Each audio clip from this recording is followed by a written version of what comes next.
જય ગૌ માતા।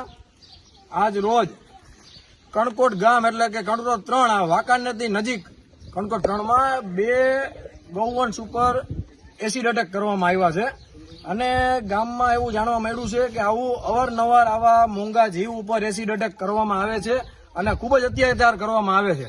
તેમ છતાં પણ પ્રશાસન અત્યારે કંઈ કરતું નથી। તો અમે અત્યારે પ્રશાસનને વિનંતી કરી છે કે તમે લોકો આવા નરાધમોને ગોતો અને ગોતીને એની ઉપર કાયદેસરની કાર્યવાહી કરવામાં આવો, જેથી કરીને કોઈ પણ અબોલ જીવ ઉપર આવી રીતે એસિડ એટેક કરવામાં ન આવે।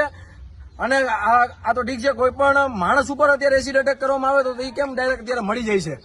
આ ગૌવંશ ઉપર એટેક કરવામાં આવે છે, એસિડ એટેક કરવામાં આવે છે તો એ હજી મળતા નથી। આની હાલત તમે જોઈ શકો, આ ખૂબ જ ગંભીર હાલત છે। અત્યારે બે ગૌવંશ ઉપર એસિડ એટેક કરવામાં આવ્યું છે અને એક ગૌવંશ પેલા એસિડ એટેક કરવામાં આવ્યું હતું, તેમ છતાંય પાછું થોડોક સમય પછી પાછું એની ઉપર એસિડ એટેક કરવામાં આવ્યો છે।